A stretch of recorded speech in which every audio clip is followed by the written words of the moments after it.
پردیس کی زندگی کیسی ہوتی ہے؟ یہ پردیس کی زندگی میں نے تو کبھی نہیں سوچا تھا کہ میں پردیس شادی ہو کر جاؤں گی یا میرا کوئی رشتہ باہر ملک سے آئے گا۔ میں نے تو کوئی خواب بھی نہیں دیکھا تھا ایسا، لیکن یہ وہی بات ہو گئی کہ اللہ نے اگر آپ کی تقدیر میں جو لکھ دیا ہو وہ آخر ہو کر ہی رہتا ہے۔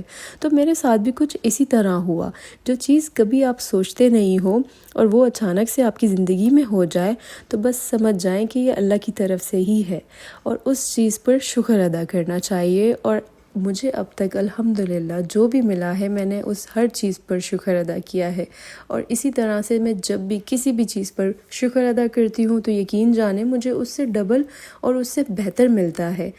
تو آج کا میرا دن بہت ہی مصروف گزرا تھا۔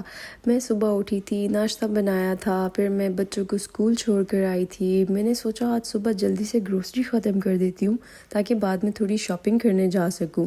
شاپنگ کیا کرنی تھی، بس وہ جو ویکیشنز کے لیے چاکلیٹس خریدی تھی اس پہ جا کر مجھے تھوڑے گفٹس بیگز وغیرہ خریدنے تھے، تاکہ آپ جب کسی کو کچھ دیتے ہیں نا، اور اگر آپ نے اس کی پیکنگ اچھی کی ہو تو وہ اس سامنے والے بندے کو بہت ہی اچھا لگتا ہے۔ تو میری کوشش یہی ہوتی ہے میں جب بھی کوئی چیز کسی کو دوں تو اس کی پیکنگ اچھی ہو۔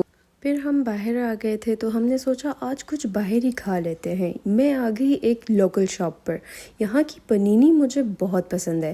احسن نے اپنے لیے چکن باکس آرڈر کیا، اس پہ فرائز ہوتے ہیں، ویجیٹیبلز ہوتی ہیں اور سوس وغیرہ ہوتے ہیں، اور میں نے اپنے لیے فرینچ فرائز آرڈر کیے اور پنینی آرڈر کی۔ مجھے یہاں کی پنینی بہت پسند ہے۔ یہ ایک لوکل شاپ ہے لیکن یہاں کی پنینی بہت اچھی ہوتی ہے، اور میں نے یہ تھوڑا سا جو ہے نا سویٹ بھی لے لیا کہ گھر جا کر میں اسے کھاؤں گی۔ لیکن مجھے یاد آیا کہ اب بچوں کو پک کرنا ہے، تو ہم گھر سے پہلے بچوں کو پک کیا، اور آج علیزہ کی برتھ ڈے تھی اسکول میں، یہ پری برتھ ڈے تھی۔ علیزہ کی برتھ ڈے کا ٹائم ابھی نہیں آیا، لیکن اسکول کے ویکیشنز ہو رہے ہیں تو ظاہر ہے انہوں نے ٹیچر نے کہا کہ ہم اسکول میں پری برتھ ڈے سیلیبریٹ کر لیتے ہیں۔ تو یوسف اتنے نخروں سے آیا ہے میرے پاس اور پھر مجھے کچھ دکھانے لگا، تو میں علیزہ کی کلاس میں چلی گئی اور دیکھا تو اس کی ٹیچر نے اسے کچھ گفٹس وغیرہ دیے ہوئے تھے، اور وہ اتنی خوش تھی کہ بس نہ پوچھیں۔ اور بچوں کو جب آپ خوش دیکھتے ہیں تو ایک الگ ہی مطمئن ہوتا ہے انسان انہیں خوش دیکھ کر۔ پھر بچوں کو ہم نے گاڑی میں بٹھایا، احسن بڑے خوشی سے دیکھ رہے تھے۔ احسن نے کہا کہ اتنے جلدی ٹائم گزر جاتا ہے بچوں کے ساتھ، پتہ ہی نہیں چلتا۔